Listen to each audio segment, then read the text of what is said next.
Os lançamentos.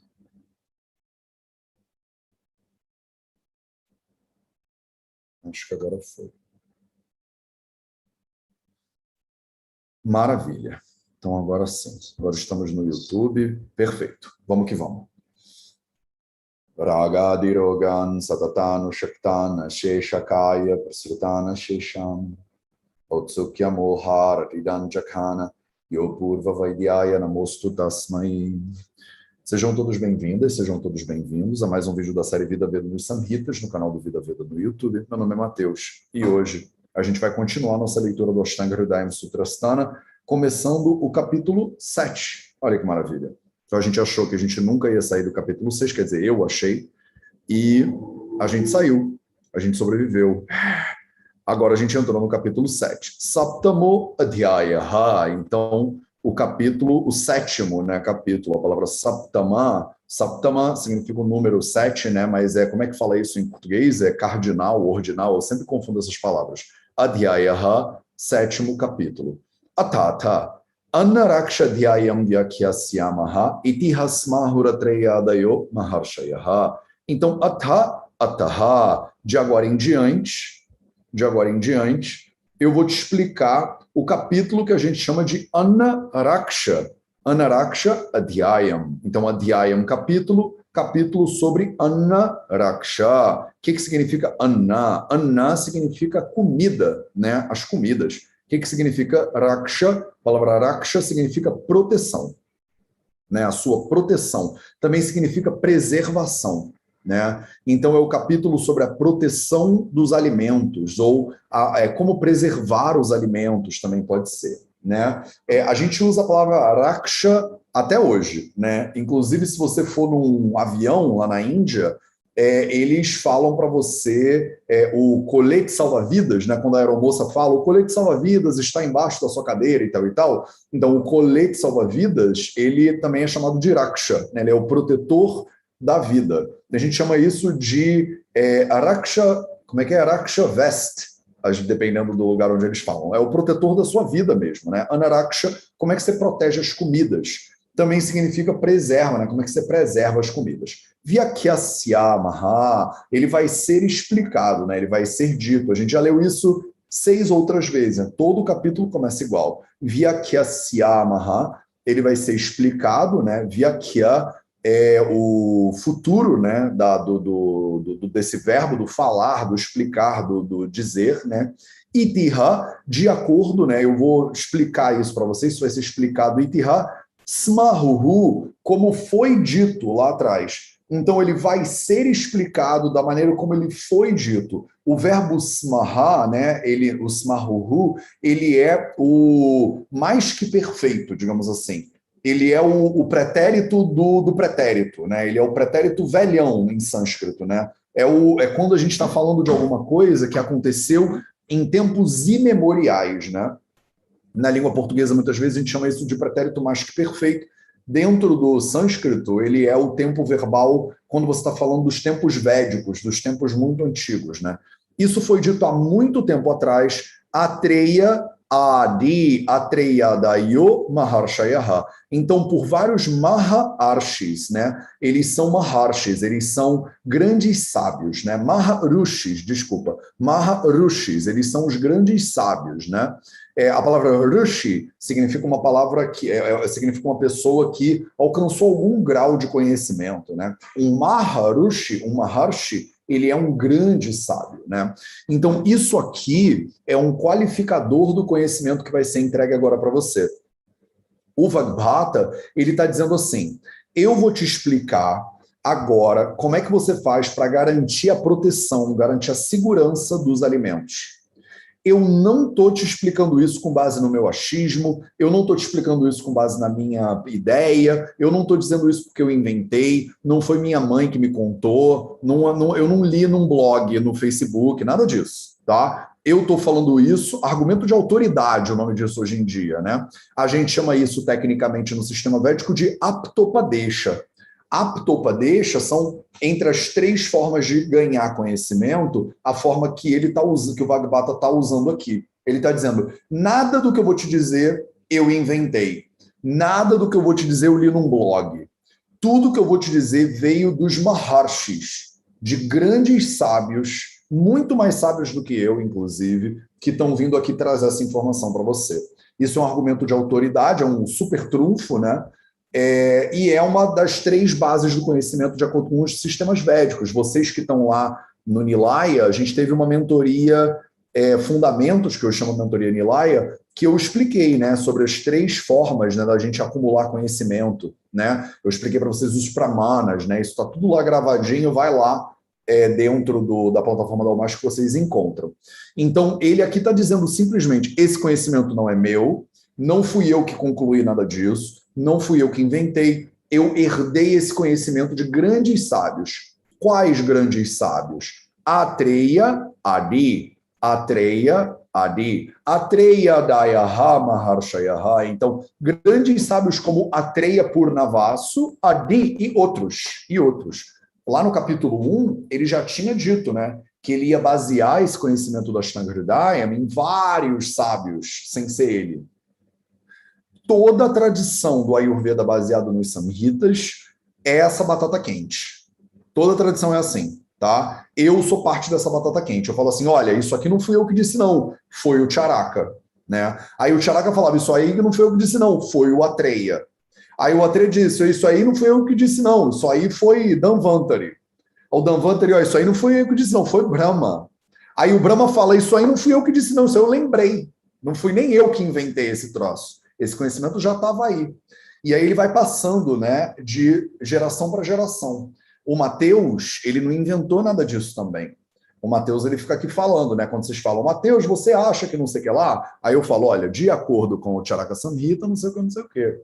De acordo com o Mateus, fica difícil, mas eu concluo um monte de coisa. Falo, olha, eu li na medicina moderna não sei o quê, eu vi lá no PubMed, o Dr. Michael Greger, o Charaka Samhita, e aí eu concluí isso aqui. Mas presta atenção, eu mesmo sou nada, né, nessa brincadeira. Quem sou eu na fila desse pão? Eu não sou ninguém na fila desse pão.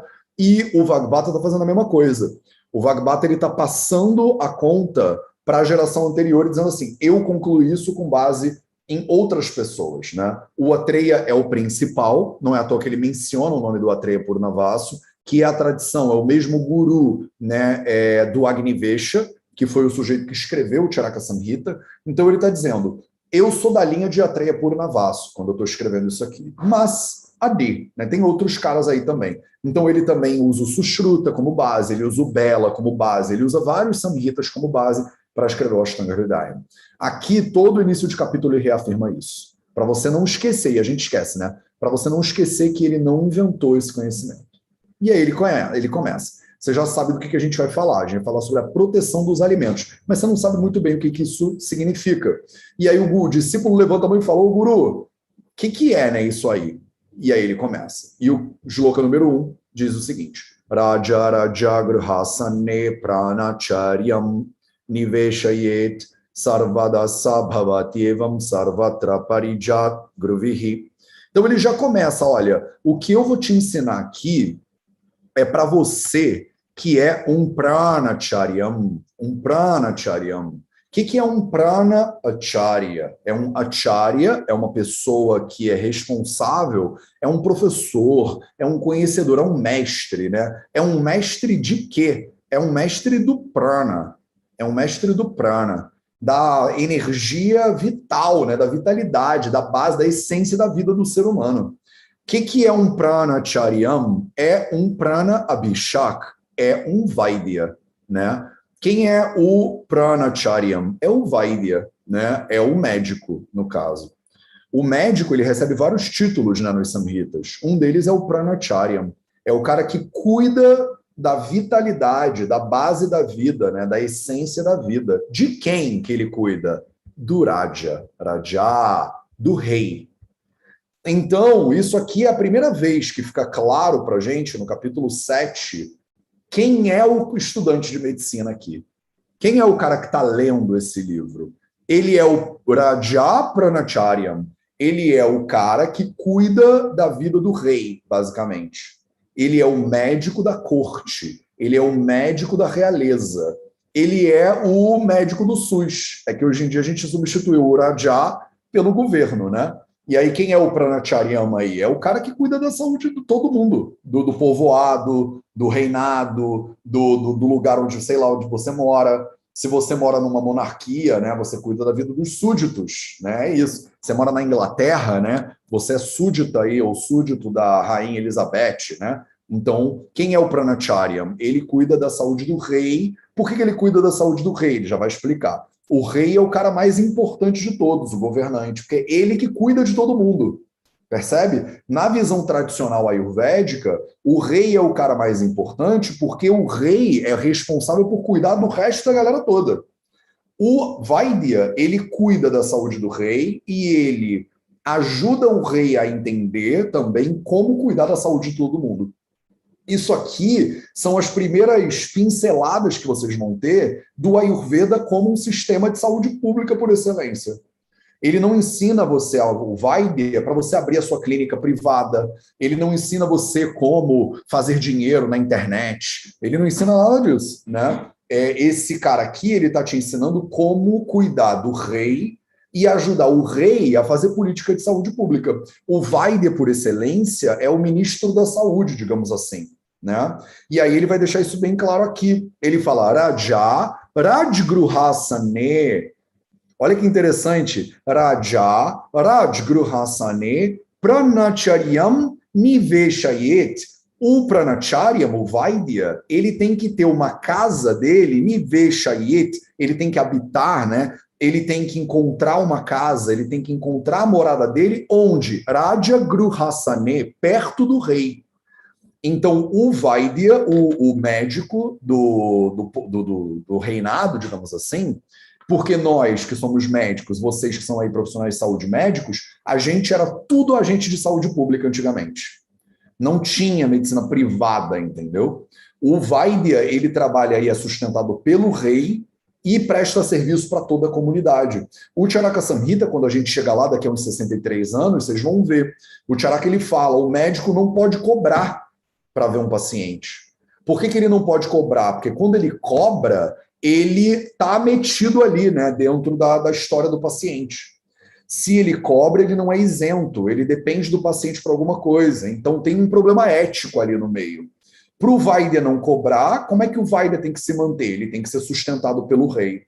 Como isso caiu por terra, o que o Vaidya tem que fazer? O Vaidya tem que construir uma plataforma online, o Vaidya tem que dar curso, aí o Vaidya tem que fazer estratégia, não sei o que lá, do digital, aí o Vaidya tem que abrir inscrição para... Aí o Vaidya tem que fazer boleto na Hotmart, o Vaidya tem que se virar, né? Porque hoje o Vaidya, infelizmente, foi largado no meio da rua e falaram assim, ó, se vira aí para ajudar as pessoas. Mas aí o Vaidya pega o celular velho lá que o pai deu para ele e começa a fazer live, entendeu? E aí vocês que são Vaidyas, vocês sabem como é que é. Eu vejo vocês aí fazendo o melhor que vocês podem com o que a gente tem disponível, mas não tá fácil para ninguém não. Vai lá Marcos Fábio, lá no SUS, lá não sei onde, no meio do lugar, tentando ajudar as pessoas.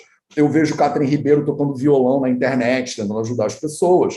Então, estamos aí, estamos tentando fazer o que dá. Mas, na real, o Raja era o cara que devia manter a política de saúde pública e o Ayurveda é uma política de saúde pública por excelência. Não é à toa, vocês me conhecem há 4 anos, mas aos poucos vocês começam a ver, né, o que a gente está fazendo no Vida Veda. O Vida Veda está tentando voltar para isso aqui, né, na real. Eu estou tentando criar um sistema de saúde pública, basicamente, né, para as pessoas terem acesso a isso aqui onde elas estiverem. Tem que ser com o SUS, vamos falar com o SUS. Tem que ser com o SNS, vamos falar com o SNS. Mas a real é que a ética básica do Ayurveda é isso aqui devia estar disponível para todo mundo. Quem é que tinha que disponibilizar isso aqui para todo mundo? O Raja. Só que o Raja caiu, né? Cortamos as cabeças dos rádios lá na Revolução Francesa, e aí agora a gente está cada um por si, praticamente, nessa loucura aí, né? Sarvadasa bhavativam sarvatra parijagravihi. Então, por que o Vaidya ele tem que ficar, né, perto? Porque ele tem que sarvada, ele tem que estar o tempo inteiro, sarvatra, ele tem que estar o tempo inteiro olhando para tudo. Prati Jagruva, a palavra Jagruva significa watchful, ele tem que estar observando. Não só meditando e observando, né, que eu falo para vocês, mas ele tem que estar atento. Ele tem que estar pratijagruva, ele tem que estar bastante atento, ele tem que estar sempre ligado. Tem que estar o tempo inteiro ligado em quê? Ligado em tudo. Por isso que ele tem que ficar grudado no rei. A casa do Vaidya tem que ser lá no... Como é que é? Lá no Planalto Central, né? Tem que botar a casa do Vaidya lá, do ministro da Saúde, porque ele tem que estar grudado no governante, para entender como é que o governante está cuidando da saúde das pessoas. E para isso ele tem que estar grudado no Raja, né? Ele mora perto do Raja e ele fica o tempo inteiro observando tudo que está acontecendo, para ele poder cuidar das pessoas do jeito que ele tem que cuidar. Ele cuida das pessoas, Mateus? Não, ele cuida do prana. Ele cuida da vitalidade de tudo, né? Da vida do Raja, principalmente, porque é o Raja que mantém, né, o equilíbrio, né, dessas coisas todas, vocês vão ver no próximo Shloka, mas ele cuida do Raja e cuida da civilização inteira. Eu sempre perco mais tempo, né, eu gasto mais tempo, invisto mais tempo no primeiro Shloka e no segundo Shloka do capítulo. Porque os primeiros Shlokas do capítulo são a base da parada toda. Depois ele fica dando detalhe, que é o que vocês normalmente mais gostam, vocês querem anotar o detalhe. Mas a base, a ideia geral é mais importante. Isso aqui dá um monte de direções para a gente já entender para quem é o Ayurveda, por que ele escreveu esse livro, o que a gente está aqui aprendendo, entendeu? Quem é o cara que está lendo esse livro? O cara que está lendo esse livro é um aprendiz de Pranacharya. Ele quer ser esse cara que vai servir e ajudar as pessoas. Não era para ser uma parada que vai bombar no Instagram. Nunca era. Isso aqui é um treinamento de futuros Pranacharyams, né? Vocês estão aqui até hoje assistindo isso. Se você não tem esse impulso mínimo, você não... Aí eu fico falando para vocês o tempo inteiro, é servir, é uma profissão de serviço, nada. Por quê? Está escrito aqui no Samhita. A gente cuida, né, das pessoas. Essa é a profissão do Pranacharya. E aí ele continua no Shloka número 2. O Shloka número 2 diz o seguinte: Annapanam vishadrakshe dvisheshe namahipatehe yogakshe mautadayatau dharmadhyayani bandhanaha. Então, ele continua explicando isso que eu estava falando. Annapanam, anna, as comidas, panna, as bebidas. Annapanam vishadrakshe. Você precisa prestar mais atenção ainda na segurança, né, dessas comidas e das bebidas, para ter certeza que elas não estão vishat raksha, elas estão protegidas contra visha, contra venenos. Então o Vaidya, ele está ali do lado também grudado no rei, porque ele está protegendo o rei contra envenenamento. Olha só, isso aqui é bem medievalzão, né? A gente é que está sempre preocupado, porque o inimigo, como é que o inimigo matava, né, o rei? Ele não matava o rei só com guerra aberta no meio do campo, chamava o Arjuna, chamava o Krishna, elefantes, flechas, não era isso. Ele dava uma envenenada no rei e pronto, tá limpo, né? Acabou limpo, né? Então, Visheshena especialmente para proteger o rei contra envenenamento na comida e na bebida. Mahipata é o rei mesmo. É engraçado que a palavra rei, né, Mahipata, também significa o protetor da terra, né? Olha a importância dessa parada. O governante, eu tento não ser muito político, né, no Vida Veda, assim, e zero partidário, mas é muito difícil divorciar, né, o Ayurveda de política, no final das contas. Porque ele está falando o tempo inteiro a importância disso aqui, a importância da vida, né? Você estuda a vida para quê? Você está cuidando de quem? Você cuida das pessoas como, né? O Mahipata, ele é o guardião da Terra, é o guardião do planeta, é o guardião da vida do planeta.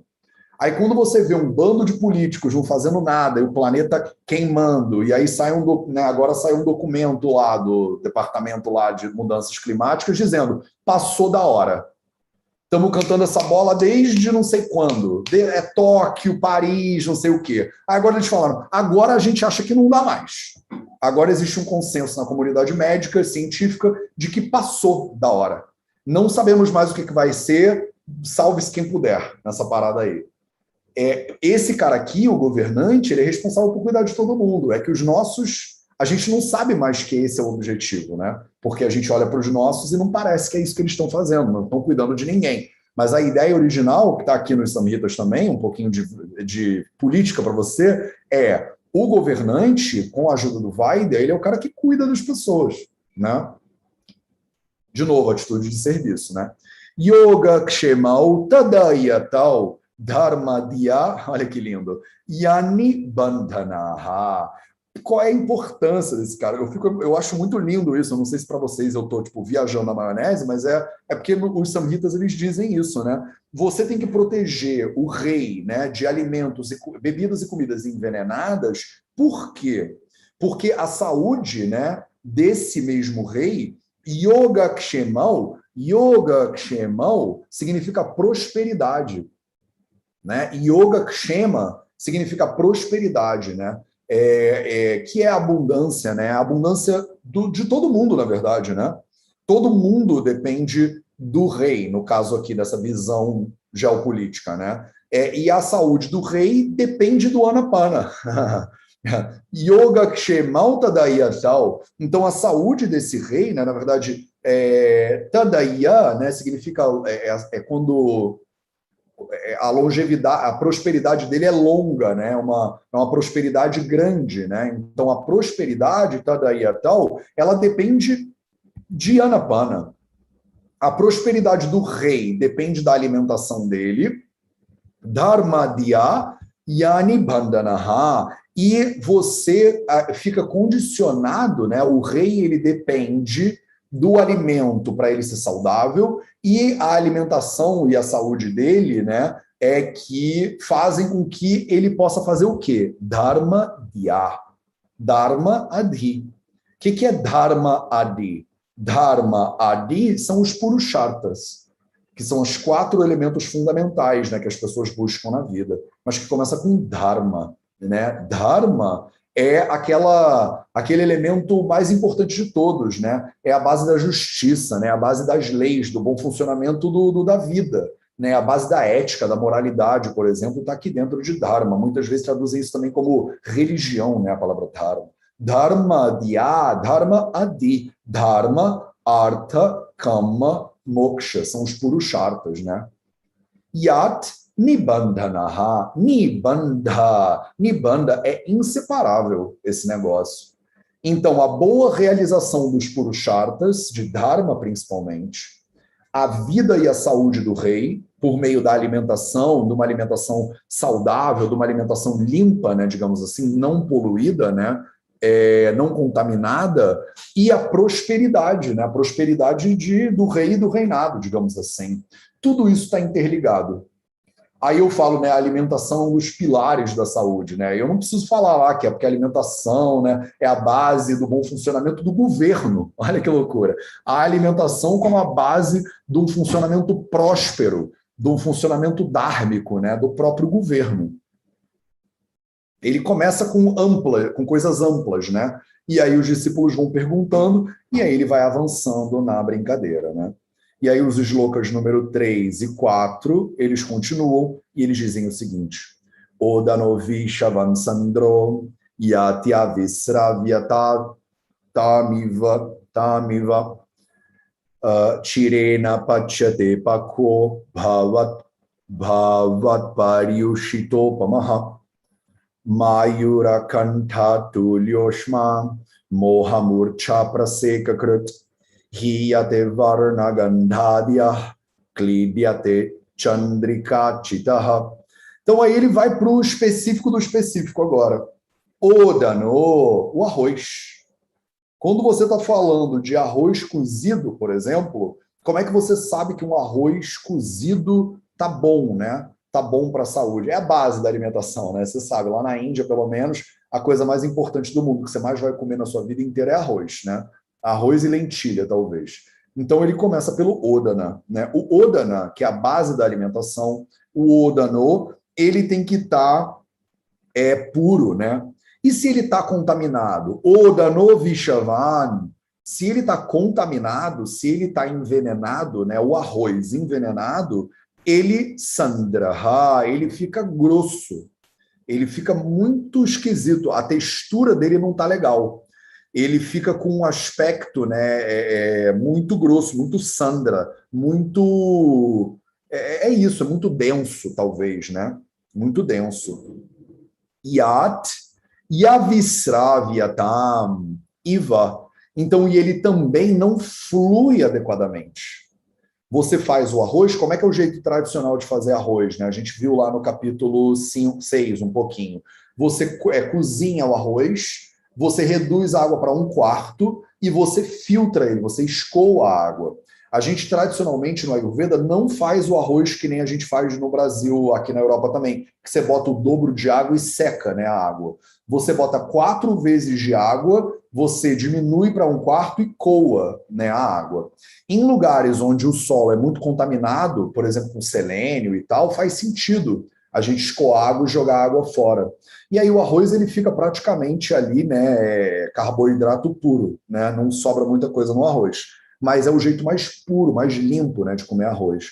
Quando você pega o arroz e você vai botar ele para drenar, ele não flui direito. Ele deve ficar meio grudado na panela, deve acontecer alguma coisa com esse arroz aí. Eu nunca vi arroz envenenado, né? Mas você deve estar tirando ele depois da panela de ter reduzido, botando ele na peneira para escoar e ele não flui da panela para a peneira. Quando você escoa ele na peneira, sabe quando tem aquele dreno de macarrão? Né? A gente usa aquilo muito para escoar o arroz. Quando você bota ele, ele fica meio pegajoso, alguma coisa assim, tá?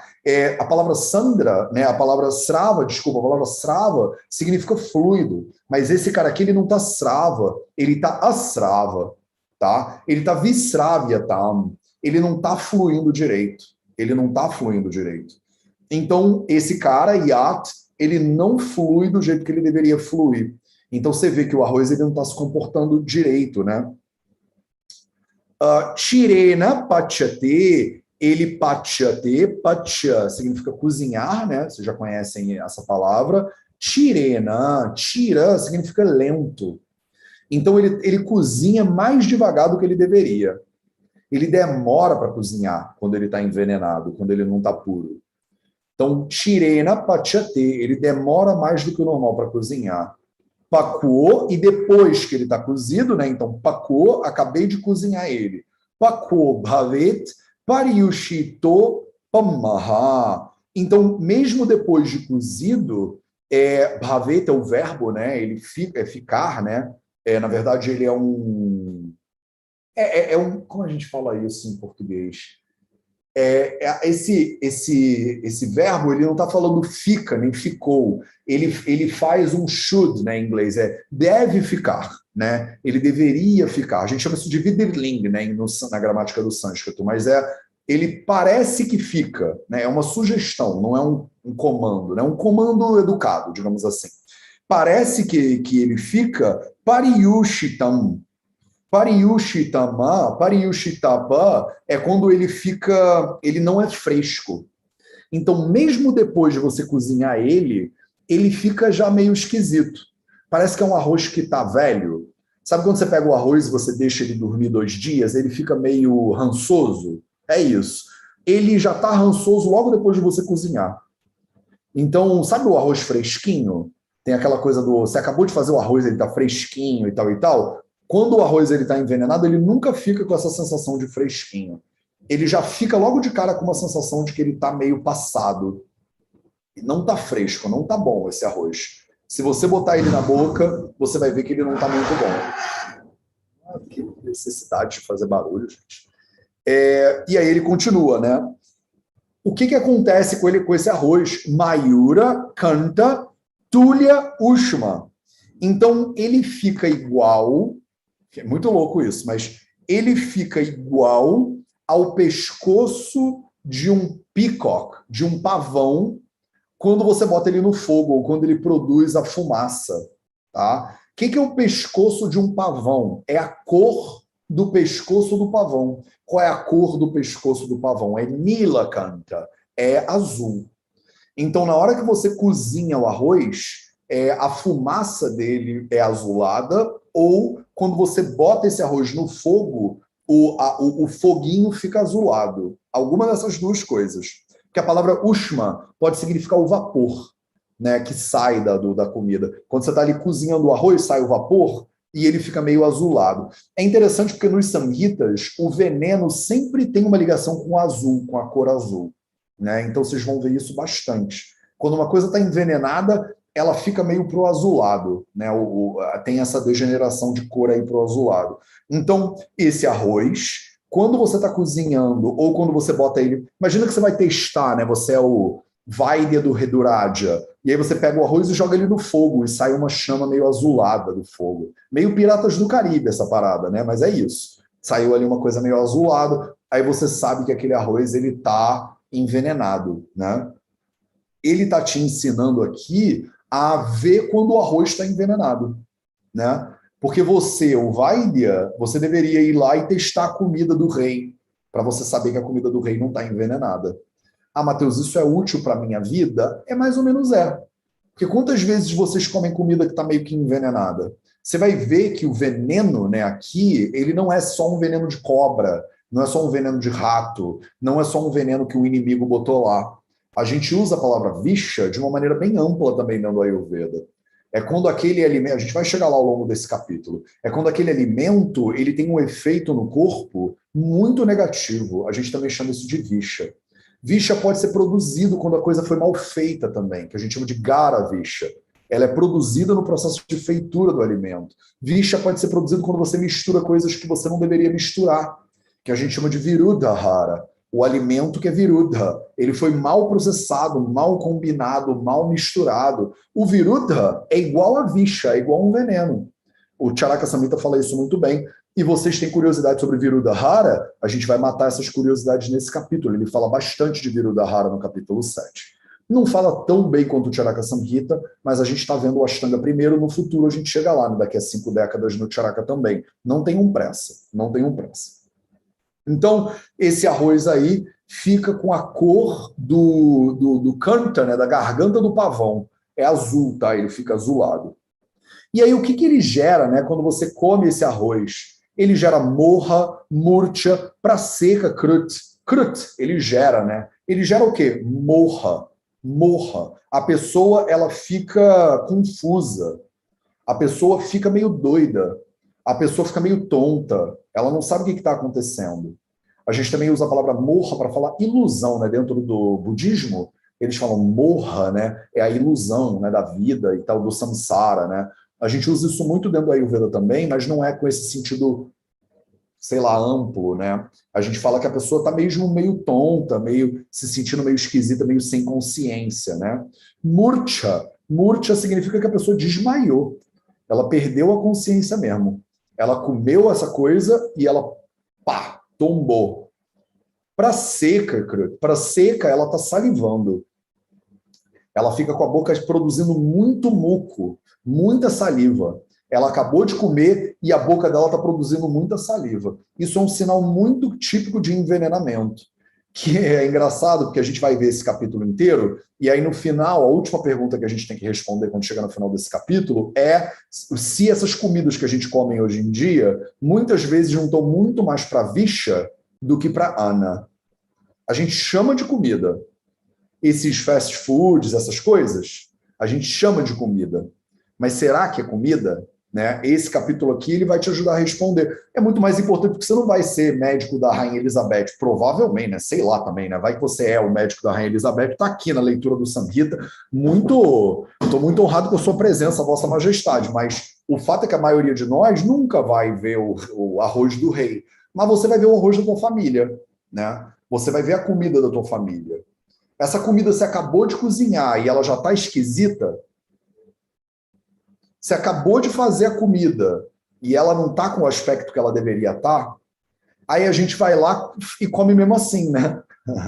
A gente vai lá e não, mas requenta ela aqui, bota um tempero, tá com um azeitezinho, que tá tudo certo.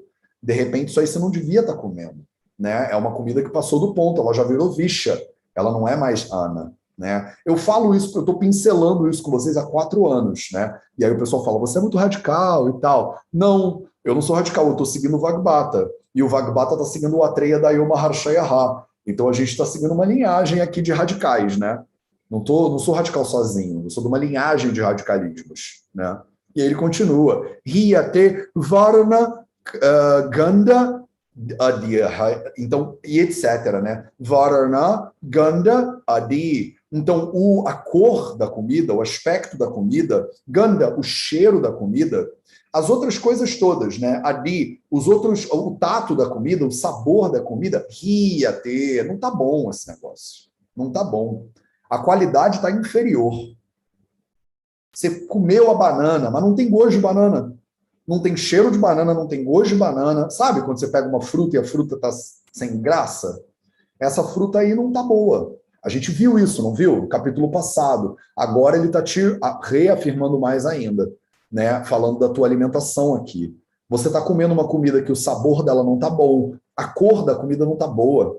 Aquele brócolis que está branco já, sabe brócolis quando a pessoa passou do ponto de cozimento? Aí metade do brócolis é verde, a outra metade é branco, que você comeu quando você foi aquilo, e aí você botou aquele brócolis, mas o brócolis ele tá murcho de um jeito que ele tá triste, coitado. E aí ele tá meio branco, meio triste, meio sem cheiro, meio sem gosto. Isso é comida? Não é comida, pro Ayurveda não é. Kliryate, ele é mais espesso do que ele deveria ser. Ele tem muito cleda, ele tá meio grudento demais. Ele está falando do arroz, mas ele fala do arroz porque é a comida principal, mas disso aqui se tira um monte de ensinamentos, percebe? A comida, o arroz está com cheiro estranho, está com gosto esquisito, está com muito grudento, está muito molhado demais. Você já coou o arroz, mas ele continua kliryate, ele continua empapado. Ele não devia estar empapado, ele deveria dar uma ressecadinha e ficar lá um arroz ok, mas não é uma papa, né, de arroz. Chandraka Shitaha. Essa palavra aqui é muito linda. Chandraka, Chandrika, na verdade. Chandrika significa como a luz do luar. A palavra Chandra significa lua, né? Chandrika é como a luz da lua, né? Chandrika Chitaha. Chita significa junto. Junto. Quando você junta um monte de coisa. Quando você fica como quando se você estivesse juntando a luz da lua. É isso que está escrito literalmente, tá? O que isso significa? Significa que tem um bando de cor esquisita. Ele está com umas cores que ele não deveria estar. Tem gente que vai traduzir isso aqui como quando ele está com as cores do arco-íris, né? Não está escrito bem arco-íris, mas está escrito como se fossem várias luzes diferentes. Ou é como se ele estivesse meio brilhante, como a luz da lua. Não dá para saber exatamente o que é isso, tá? Mas o que eu posso te dizer é que é uma cor bem estranha. E é uma junção de luares. É que literalmente é isso que está escrito. Chandrika Chitaha. É quando você junta vários fragmentos da luz da lua, digamos assim. Várias partículas do luar, dá isso aqui. Mas é que fica poético quando eu falo isso. Não é para ficar poético, é para ser estranho. É para você olhar para o arroz e você ver, ele está com um bando de cor esquisita. Às vezes a gente vê isso mesmo. Você vê que ele está... às vezes a gordura, inclusive, né, do arroz, ela faz uns reflexos meio esquisitos. Ele está com uma cor que não é de Deus, aquilo ali. E aí o Vaidya deveria dizer, ó, esse arroz aí não tá bom não, tá? Você quer ver, ó? O Shrikantamurti, ele fala, full of glistening particles. Ele tem várias partículas brilhantes dentro dele. Essa é a tradução do Shrikantamurti para Chandrika Chita. O Teshri Kumar, ele fala, attains rainbow color. Ele fica com a cor do arco-íris. Tá vendo? Tem alguma alteração de cor nisso aí que o Samhita original não fala nada de arco-íris, não fala nada de partículas brilhantes. Ele fala, é como se você estivesse juntando Chandrika, a luz o luar. É isso que está escrito aí. Beleza, meus amores? Então, é isso que eu vou ler até hoje, porque o próximo shloka vai me tomar mais do que o tempo que a gente tem, e eu não quero correr com esse capítulo. Esse capítulo é muito importante. Ele dá uma base por meio de exemplos para você pegar e aplicar na tua vida em 2021. Então a gente precisa fazer essa ponte com carinho. Porque senão, o que acontece quando a pessoa lê o Anarakshadhyaya de maneira largada? Você vai achar que esse capítulo não tem nada a ver com a sua vida hoje em dia. Porque você fala, não sou médico do rei, nem conheço nenhum rei, não tenho que ficar detectando o veneno na comida de ninguém, esse capítulo não serve para nada. Isso é uma leitura pobre do Anarakshadhyaya. O Anarakshadhyaya é um capítulo fundamental para você entender o que é comida de verdade e o que não é comida de verdade. Por que ele segue o capítulo 6? Ele segue o capítulo 6 por uma questão absolutamente pedagógica. Ele acabou de te contar dos alimentos. Ana Sorupa Vignana, agora você conhece, vocês todas e todos e todas que estão aqui, vocês agora conhecem os alimentos todos que existem. A base de todos os alimentos. Ele falou de todas as plantas? Não. Ele falou de todas as ervas? Não. Ele falou de todos os remédios? Não. Mas ele te deu alguns exemplos basilares. Agora, você sabe navegar o mundo dos alimentos. Você sabe navegar o mundo dos legumes, o mundo das carnes, o mundo das frutas, o mundo das ervas e dos temperos, o mundo dos remédios. Agora, ele vai te ensinar como é que você sabe se esse alimento aí está saudável, se ele está raksha, se ele está bem cuidado, se ele está protegido, se ele está adequado para você ou não. Você aprendeu sobre gomamsa, carne de vaca. Mas não é toda a carne de vaca que está boa. Você aprendeu sobre um monte de fruta, draksha, né, a uva. Mas não é toda a uva que está legal.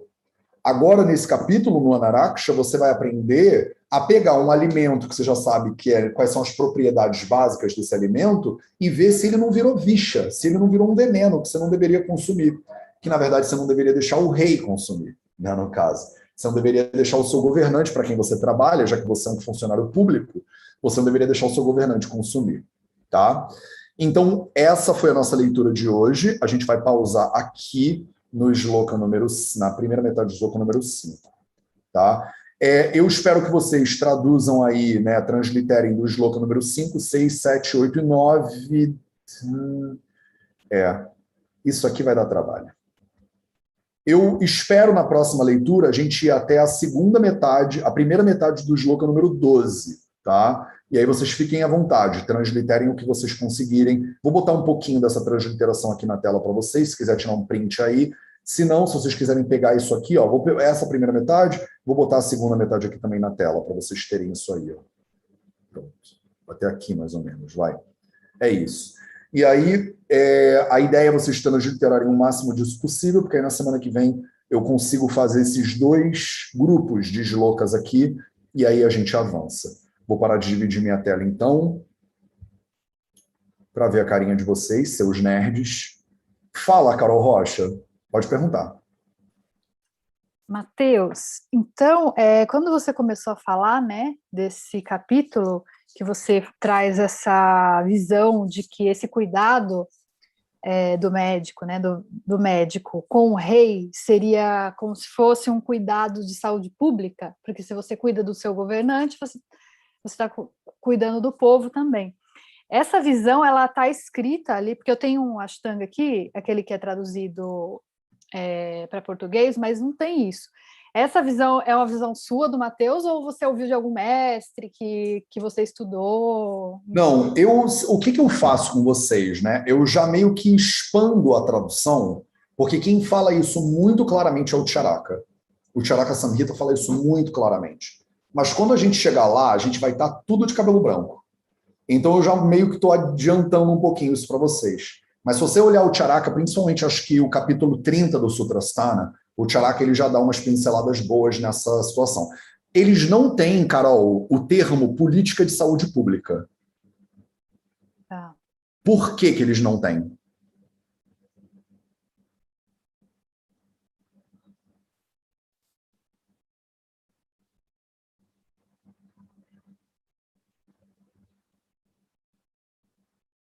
Porque não tinha outra coisa. Não tinha outra coisa. Não tinha política de saúde privada. Só tinha política de saúde pública. Então, nos Samhitas, tudo que a gente aprende é política de saúde pública. Não é à toa que eu vim para Portugal e vou fazer meu mestrado em política de saúde pública. O que eu continuo estudando? Ayurveda. Não vai mudar, na real. As pessoas vão achar que mudou um monte. Ah, Matheus, você foi fazer do doutorado na Johns Hopkins, por exemplo. O que eu estou estudando? Ayurveda. Não é em sânscrito, mas ainda é Ayurveda. Porque Ayurveda, isso é uma leitura do Mateus para 2021, é claro, porque eu estou traduzindo isso aqui, né? Eu sou responsável por trazer esse conhecimento para vocês. Isso é 100% uma leitura do Mateus para 2021. Porque há 1.500 anos atrás, ele não tinha o que falar, não tinha o seu plano da 1000, entendeu? Você não pagava R$ 900 por mês para a Unimed, para você talvez um dia precisar usar um hospital, porque se você depender do SAMU te pegar em casa e te levar no público, de repente você morre, né, no caminho. Porque não tinha isso, porque não tinha SAMU, porque não tinha, entendeu? Então eu, obviamente, estou trazendo isso para 2021, para isso ficar útil para vocês. E é óbvio que é a crença do Matheus. Eu comecei a fazer esse negócio, botar isso online para todo mundo, porque eu acredito que o Vida Veda é uma estrutura de política de saúde pública privada, digamos assim, sabe? É um serviço que eu faço porque eu acho que todo mundo tem que aprender esse negócio, basicamente. Desde o início. Eu conto para vocês a história do VV desde o início, né? No início eu pagava do meu bolso, depois eu fiz uma vaquinha. E aí, hoje em dia, a gente tem os cursos que mantêm o Vida Veda de pé. Mas a ideia sempre foi dar isso aqui para todo mundo, dar para todo mundo. Né? Não é só para quem tem dinheiro e pode morar na Índia, né? É para todo mundo. E eu peguei isso do Charaka. Eu sou muito mais um estudante do Charaka Samhita do que do Vagbata, para ser bem honesto com você. Porque eu acho que o Vagbata, ele simplificou e tornou mais acessível o Charaka. Eu comecei pelo Vagbata, porque primeiro que eu não achei que iam ter 25 pessoas malucas que iam querer estudar esse troço comigo, eu achei que iam ter 2. A minha ideia original iam ter 2 pessoas que iam querer ler esse negócio. Não iam ter, tipo, 300, que nem tem hoje em dia. E se eu começasse pelo Charaka, eu achava que não iam ter nem 2. Então, eu comecei pelo Ashtanga para ter 2 pessoas, entendeu? Porque o Charaka é muito mais difícil de ler e de traduzir. E de entender, porque ele é muito mais antigo, né? Ele é o dobro de mais antigo do que o Ashtanga. Mas o Charaka fala bem claro que a responsabilidade do Vaidya é atender todo mundo, que o Vaidya não tem que cobrar, que o Vaidya tem que ser sustentado pelo governo, que o Raja tem a obrigação de manter o Vaidya. Então, isso tudo está claro no Charaka Samhita.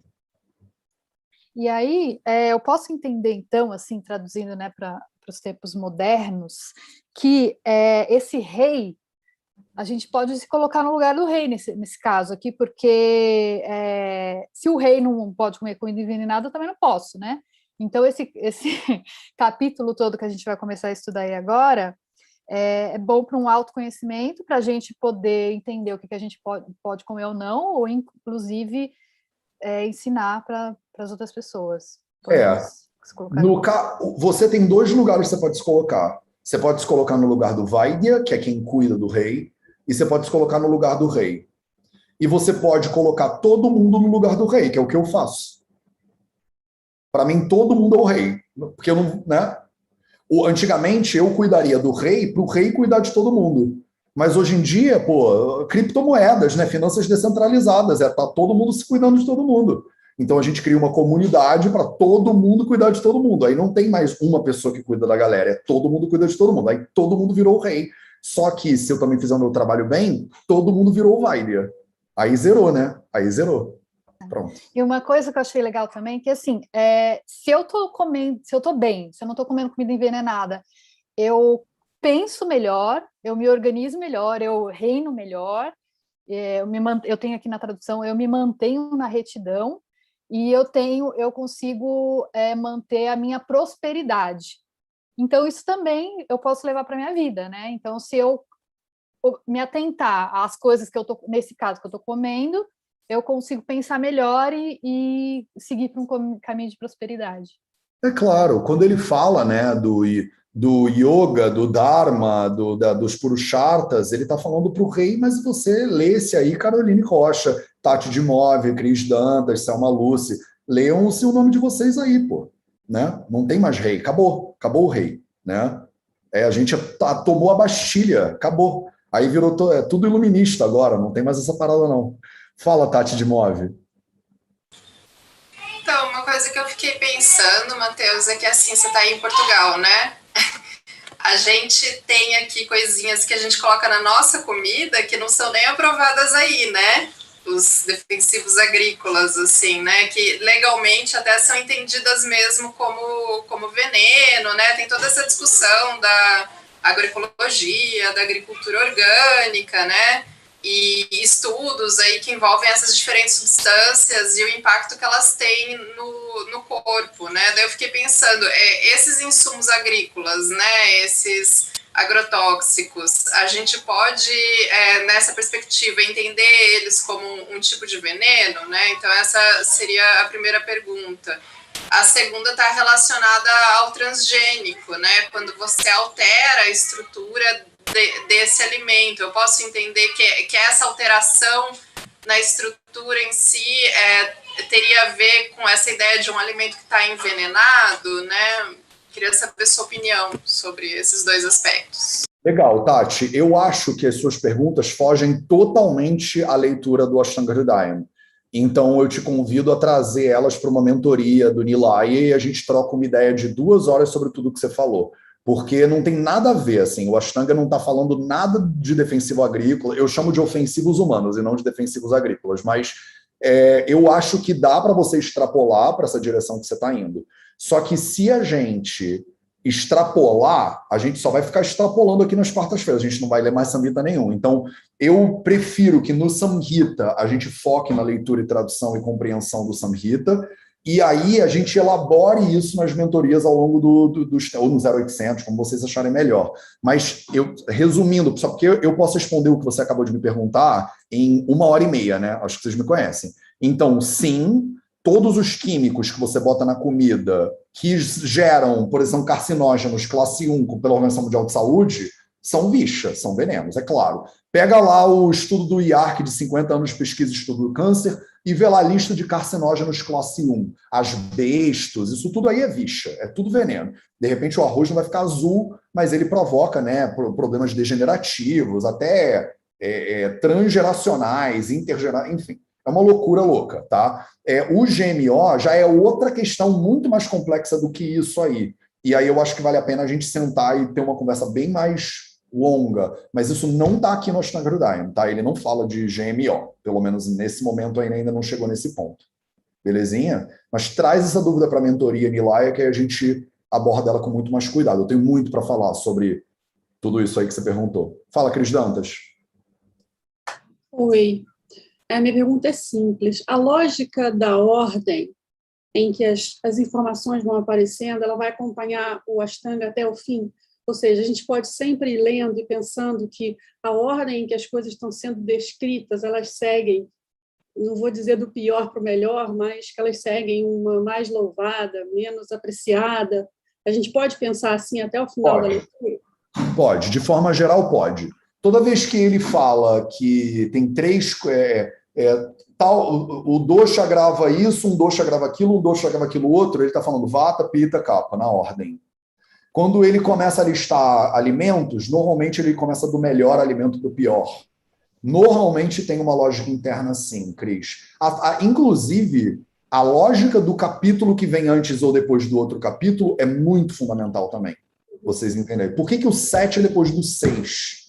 É importante. Por que o 8 é depois do 7? É importante. Eu falei um pouquinho sobre isso, eu dei uma palhinha, né? Ele tem um processo pedagógico muito conectado.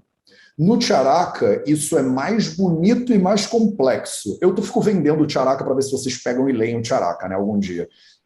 Mas eu acho mais bonito, mais complexo e 1000 vezes mais difícil de entender. Porque ele faz umas quadras, ele é bem mais complicado, né, a lógica do Charaka. Mas o Vagbata não, o Vagbata ele é mais direto ao ponto, né? Ele vai, isso aqui é importante. Você entendeu a base do Ayurveda? Entendi. Agora aprende as práticas do dia a dia. Aprendeu as práticas do dia a dia? Agora vamos entender a prática das estações. Entendeu a prática das estações? Deixa eu te explicar um pouquinho mais em detalhe porque você não tem que ficar segurando os seus impulsos, né, fisiológicos e tal. Agora vamos falar sobre bebida, agora vamos falar sobre comida. Falamos sobre comida, agora vamos falar sobre como cuidar da alimentação melhor ainda. Ele vai ficar de agora até o capítulo 9, basicamente recheando a nutrição aqui para você, né, de aspectos diferentes, com camadas diferentes, mas ele vai rechear o teu conhecimento sobre nutrição. A galera da os Nutris, agora é a galera da Nutripira aqui na parada. Porque a gente vai ficar pelo menos até o capítulo 9 falando sobre, né, polvilhando, né, elementos de nutrição aqui para vocês. Entendeu, Cris? Sim, Cris, na dúvida, considera a ordem como uma coisa importante. Porque o Vagbata, ele é um poeta, né? Ele é mais poeta do que médico, na real. O que ele fez, que é impressionante, a maneira como ele organizou o conhecimento de maneira elegante, entendeu?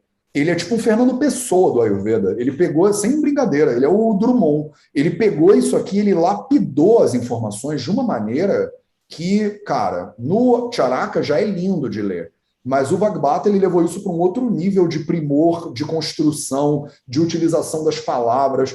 Ele, às vezes, não repete palavra. Ele bota 6 palavras diferentes, sinônimos diferentes, que tem uma textura diferente dependendo do contexto. É muito lindo. Quando um negócio tem a ver com calor, ele usa palavras do campo semântico do calor, do quente, do fumegante. É muito louco. O tamanho da construção do sânscrito que o Vagbata faz é muito louvável. Não é à toa que ele é um livro de terceira categoria em termos de qualidade de sânscrito, em termos de qualidade de Ayurveda. Porque ele é um livro bem mais fino do que os outros. Ele não tem um conhecimento que inova do ponto de vista Ayurveda. Você podia falar assim, lê só o Charaka e pronto, acabou. Por que o Ashtanga Hridayam, entre todas as outras opções de samhitas, ele entrou para o Bruhatrayi, que é a trindade superior do Ayurveda, do lado do Charaka e do Sushruta? Né? Por quê? Por causa da maneira como ele foi escrito.